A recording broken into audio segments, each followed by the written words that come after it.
অদ্য 25 জুলাই 2025 তারিখ গোয়েন্দা সূত্রে প্রাপ্ত তথ্য অনুযায়ী মাদারীপুর সেনা ক্যাম্প এবং মাদারীপুর জেলা পুলিশের সমন্বয়ে সদর উপজেলাধীন ঘুনশি নামক এলাকায় একটি অভিযান পরিচালনা করা হয়। এই অভিযানে সন্দেহভাজন কিছু ব্যক্তির বাড়ি আমরা তল্লাশি করি। সেই ব্যক্তিরা হচ্ছেন কামাল মাতব্বর, মিলন মাতব্বর, মনু মাতব্বর, লাকি বেগম, পারুল এবং খাদিজা।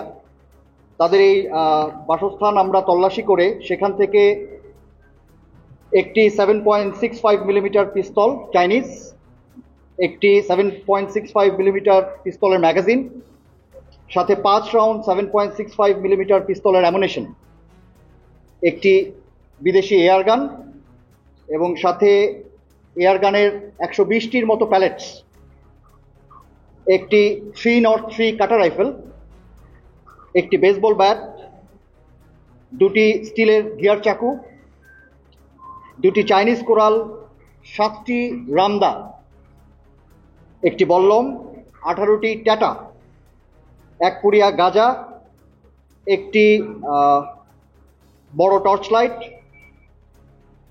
একটি পাসপোর্ট।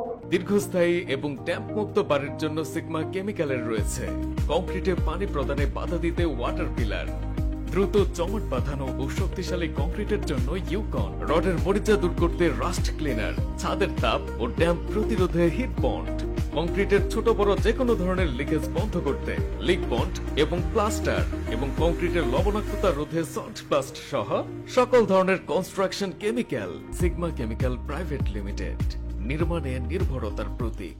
একটি এনআইডি কার্ড এবং 5টি মোবাইল ফোন ও একটি ট্যাব সেখান থেকে জব্দ করা হয়।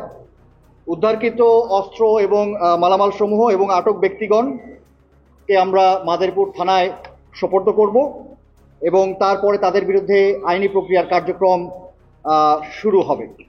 উল্লেখ্য যে অবৈধ অস্ত্র উদ্ধারে বাংলাদেশ সেনাবাহিনীর 7 পদাতিক ডিভিশনের কার্যক্রম মাদারীপুর জেলায় অব্যাহত রয়েছে এবং ভবিষ্যতেও অব্যাহত থাকবে। এখানে আসলে এটা একটু দেখার বিষয় আছে নীতিমালাগুলা, যে এখানে কোনো অস্ত্র আসলে লাইসেন্সের যোগ্য কিনা। কিন্তু এখানে যে আমরা কাটা রাইফেলটি দেখছি, আমার ধারণা মতে এটা অবশ্যই লাইসেন্সযোগ্য কোনো অস্ত্র নয়।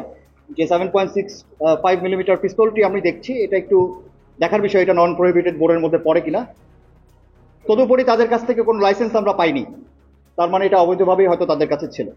অবশ্যই এটা দিয়ে নাশকতা এবং দুষ্কৃতি এসব ঘটনাই ঘটিয়ে থাকেন।